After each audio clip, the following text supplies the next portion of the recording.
जय हिंद। नमस्कार साथियों, कैसे हैं आप सभी लोग। उम्मीद करते हैं कि आप सभी लोग अच्छे होंगे और आप सभी लोग की तैयारी जो है साथियों बिल्कुल ही अच्छी तरीके से चल रही होगी। तो साथियों, आज की इस क्लास में हम सभी लोग जो है बिहार डीएलएड एग्जाम 2026 के लिए जो है टॉप ऐसे इंपोर्टेड और चुनिंदे प्रश्नों को देखेंगे जो कि साथियों आपके 17 जून से लेकर 22 जून तक के एग्जाम के लिए काफी इंपोर्टेंट है।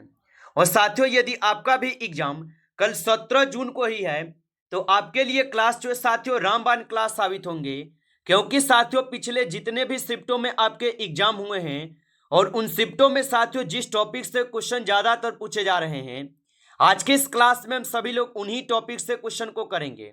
तो यदि आपका भी एग्जाम कल 17 जून को ही है तो आप इस क्लास को बिल्कुल अच्छे से देखिएगा। तो चलिए क्लास को स्टार्ट करते हैं। उनसे पहले यदि आप इस चैनल पे पहली बार जुड़े हैं तो आप इस चैनल को सब्सक्राइब कर लीजिए और सब्सक्राइब करके ऑल नोटिफिकेशन को ऑल पे दबा के जुड़ जाइए, जिससे कि जब भी कोई नई क्लास हो सबसे पहले क्लास का नोटिफिकेशन आपके पास पहुंच सके। तो आप इस चैनल को सब्सक्राइब कर लीजिएगा, साथ ही साथ आप जो है इस क्लास को लाइक जरूर कर लीजिएगा। तो चलिए क्लास को स्टार्ट करते हैं और देखिएगा क्वेश्चन क्या पूछा है। क्वेश्चन यहाँ पे पूछे गए हैं कि कोशिका विभाजन में मदद करने वाला पादप हार्मोन है। चलिए बताइएगा। ये सभी क्वेश्चन काफी इंपोर्टेंट और चुनिंदे क्वेश्चन हैं जो कि आपके एग्जाम में 100% आपको ये सभी क्वेश्चन जो है पूछे ही जाएंगे और बताएंगे आप कि कोशिका विभाजन में मदद करने वाला पादप हार्मोन कौन है। तो याद रखेंगे यहाँ पे साइटोकाइनिन हो जाएगा। ऑप्शन सी कीजिएगा, साइटोकाइनिन होगा। चलिए अगला प्रश्न यहाँ पे देखेंगे और प्रश्न पूछा है कि ईमेल का जन्मदाता किसे माना जाता है। तो ईमेल का जो जन्मदाता है, ये जन्मदाता किसे माने जाते हैं। तो यहां पे आप 2 नंबर क्वेश्चन का सही जवाब ऑप्शन यहां पे डी करेंगे। चलिए अगला प्रश्न देखिएगा और यहां पे प्रश्न पूछे गए हैं कि रासायनिक दृष्टि से सिंदूर है। चलिए बताएंगे कि रासायनिक दृष्टि से सिंदूर क्या होगा। तो यहां पे इस क्वेश्चन का आप लोग सही जवाब ऑप्शन आप सभी लोग जो है यहां पे सी करेंगे।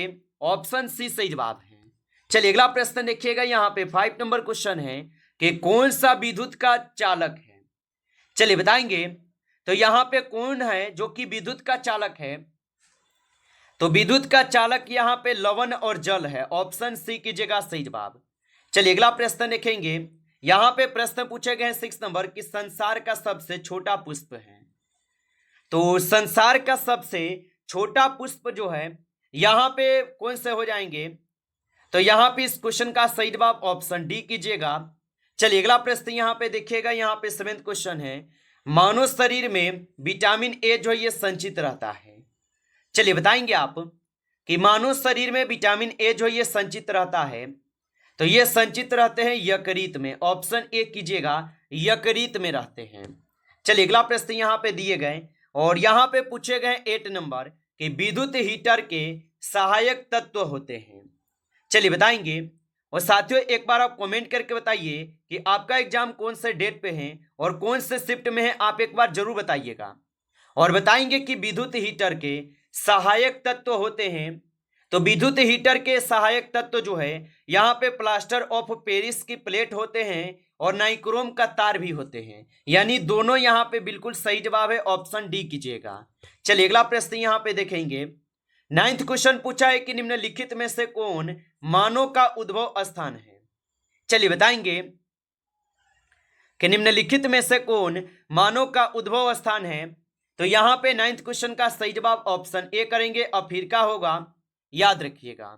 चलिए अगला प्रश्न यहां पे देखिएगा। 10th क्वेश्चन है और 10th क्वेश्चन क्या पूछा है कि वर्गीकरण के अधिक वैज्ञानिक आधार का प्रयास करने वाला पहला व्यक्ति कौन था। तो वर्गीकरण के अधिक वैज्ञानिक आधार का प्रयास करने वाला पहला व्यक्ति जो है यहां पे हो जाएंगे अरस्तु। ऑप्शन बी कीजिएगा, अरस्तु हो जाएंगे। चलिए अगला प्रश्न देखिएगा और प्रश्न पूछा गया कि भारत छोड़ो आंदोलन देश की प्रतिक्रिया स्वरूप शुरू हुआ। चलिए बताएंगे। तो भारत छोड़ो आंदोलन देश की प्रतिक्रिया स्वरूप जो है शुरू हुआ है। तो यहां पे आप इस क्वेश्चन का सही जवाब ऑप्शन बी करेंगे, क्रिप्स प्रस्ताव के। ऑप्शन यहां पे जो है बी कीजिएगा आप, सही जवाब क्रिप्स प्रस्ताव होगा। आगे देखिए अगला प्रश्न यहां पे दिए गए हैं कि लॉर्ड मैकाले संबंधित है।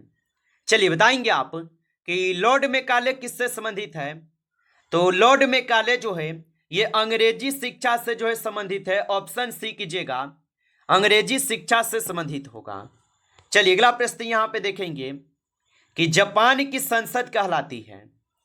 चलिए बताएंगे तो जापान की जो संसद है ये क्या कहलाती है। तो जापान की संसद जो है डायट कहलाते हैं। ऑप्शन ए कीजिएगा, सही जवाब डायट कहलाते हैं। चलिए अगला प्रश्न देखेंगे और यहां पे प्रश्न पूछे गए कि अंतर्राष्ट्रीय न्यायालय कहां पे स्थित है। तो अंतर्राष्ट्रीय न्यायालय कहां पे स्थित होगा।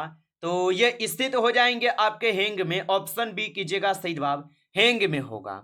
चलिए अगला प्रश्न देखिएगा, यहां पे प्रश्न पूछे गए हैं और प्रश्न क्या पूछा है कि संयुक्त राष्ट्र दिवस जो है ये कब मनाया जाता है। चलिए बताएंगे तो संयुक्त राष्ट्र दिवस जो है कब मनाया जाता है। तो ये मनाए जाते हैं 24 अक्टूबर को। ऑप्शन ए सही जवाब है 24 अक्टूबर को। चलिए अगला प्रश्न देखिएगा और यहां पे प्रश्न पूछे गए हैं 60 नंबर, भारतीय कम्युनिस्ट पार्टी का अस्तित्व किस वर्ष में आया। चलिए बताएंगे और आप अभी तक इस क्लास को लाइक नहीं किए हैं तो क्लास को एक बार आप लाइक कर लीजिए। नए जुड़े हैं आप इस चैनल पे तो चैनल को सब्सक्राइब करके ऑल नोटिफिकेशन को ऑल पे दबा के जुड़ जाइए, जिससे कि जब भी कोई नई क्लास हो सबसे पहले क्लास का नोटिफिकेशन आपके पास पहुंच सके। तो चैनल को जरूर सब्सक्राइब कर लीजिएगा। और भारतीय कम्युनिस्ट पार्टी अस्तित्व में किस वर्ष में आया। तो यहाँ पे आप 60 नंबर क्वेश्चन का सही जवाब ऑप्शन डी करेंगे, 1921 में। ऑप्शन डी सही जवाब है। चलिए अगला प्रश्न देखिएगा, यहाँ पे प्रश्न पूछे गए हैं कि महात्मा गांधी के राजनीतिक गुरु कौन थे। तो महात्मा गांधी के राजनीतिक गुरु जो है यहां पे हो जाएंगे गोपाल कृष्ण गोखले। ऑप्शन डी कीजिएगा, गोपाल कृष्ण गोखले थे। चलिए अगला प्रश्न देखिएगा, यहाँ पे 80 नंबर क्वेश्चन है, सॉरी 80 नंबर। और यहाँ पे क्वेश्चन पूछा है कि सारे जहां से अच्छा हिंदुस्तान हमारा के रचनाकार है। तो सारे जहां से अच्छा हिंदुस्तान हमारा के यहाँ पे रचनाकार अगर होगा तो ये इकबाल हो जाएगा। ऑप्शन बी सही जवाब है, याद रखेंगे। चलिए अगला प्रश्न लिखिएगा, यहाँ पे 19 क्वेश्चन है कि दीन बंधु के नाम से कौन विख्यात है था। चलिए बताएंगे कि दीन बंधु के नाम से कौन विख्यात था। तो आपका सही जवाब रहेगा CF एंडूज। ऑप्शन डी सही जवाब है, याद रखेंगे। चलिए अगला प्रश्न यहाँ पे देखिएगा और प्रश्न पूछा है कि माई एक्सपेरिंग विथ टूथ के रचनाकार हैं। तो माई एक्सपेरिंग विथ टूथ के रचनाकार महात्मा गांधी जी है। ऑप्शन ए यहाँ पे सही जवाब होगा। चलिए अगला प्रश्न यहाँ पे देखेंगे 21 नंबर, दांडी यात्रा में गांधी जी ने कितनी दूरी तय करके नमक कानून का विरोध जो है किया था। चलिए बताएंगे तो दांडी यात्रा में गांधी जी ने कितनी दूरी तय करके नमक कानून का विरोध किए। तो ये किए थे 385 किलोमीटर की दूरी की यात्रा करके। ऑप्शन यहाँ पे बी सही जवाब है। चलिए अगला प्रश्न यहाँ पे देखेंगे कि गांधी जी ने किस कानून को काला कानून कहा था। चलिए बताएंगे तो गांधी जी ने किस कानून को काला कानून कहे हैं। तो रोलेट एक्ट को गांधी जी काला कानून कहे हैं। ऑप्शन ए सही जवाब है, रोलेट एक्ट को काला कानून कहे गए। चलिए अगला प्रश्न यहाँ पे देखेंगे और प्रश्न पूछा है कि चंपारण सत्याग्रह के दौरान महात्मा गांधी के साथ कौन जो है शामिल थे। तो चंपारण सत्याग्रह के दौरान महात्मा गांधी के साथ कौन शामिल थे। तो यहाँ पे 23 क्वेश्चन का सही जवाब ऑप्शन सी हो जाएगा, डॉक्टर राजेंद्र प्रसाद व अनुग्रह नारायण सिंह। ऑप्शन सी सही जवाब है। चलिए अगला प्रश्न देखिएगा, यहाँ पे प्रश्न पूछे गए हैं 24 नंबर कि कौन आजाद हिंद फौज से संबंधित नहीं है। तो यहाँ पे कौन है जो कि आजाद हिंद फौज से संबंधित नहीं है। तो RC दंत, और ये जो है यह आजाद हिंद फौज से संबंधित नहीं है। अगला प्रश्न देखिएगा, स्वराज पार्टी की स्थापना किस वर्ष जो है की गई थी।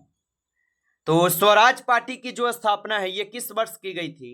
तो स्वराज पार्टी की स्थापना किए गए थे आपके कब। तो यहाँ पे इस क्वेश्चन का सही जवाब ऑप्शन डी कीजिएगा, 1923 में। ऑप्शन डी सही जवाब है। चलिए अगला प्रश्न यहाँ पे देखेंगे 26 नंबर कि कांग्रेस का प्रथम विभाजन 1907 के सूरत अधिवेशन में हुआ था और इससे दूसरा विभाजन कब हुआ था। तो कांग्रेस का प्रथम विभाजन जो 1907 के सूरत अधिवेशन में हुआ था और इसमें दूसरा विभाजन कब हुआ था? तो याद रखेंगे ये दूसरा विभाजन हुए थे मुंबई में 1918 में हुए थे। ऑप्शन बी कीजिएगा। चलिए अगला प्रश्न देखेंगे, यहाँ पे 27 क्वेश्चन है कि वर्ष 1919 में पंजाब में हुए क्रूर अत्याचारों के विरोध स्वरूप ब्रिटिश सरकार ने से प्राप्त सर की उपाधि किसने जो है ना लौटा दी थी? तो सर की उपाधि किसने लौटा दी थी? रविंद्रनाथ टैगोर ने। ऑप्शन सी सही जवाब है। आगे देखिए अगला प्रश्न यहाँ पे दिए गए हैं 28 क्वेश्चन कि स्वतंत्रता प्राप्ति के समय महात्मा गांधी थे। तो स्वतंत्रता प्राप्ति के समय महात्मा गांधी जो है ये कांग्रेस के सदस्य नहीं थे। ऑप्शन यहाँ पे बी सही जवाब होगा, कांग्रेस के सदस्य नहीं थे, याद रखेंगे। चलिए अगला प्रश्न यहाँ पे देखिएगा कि जलियांवाला बाग के नरसंहार के समय भारत का वायसराय कौन था?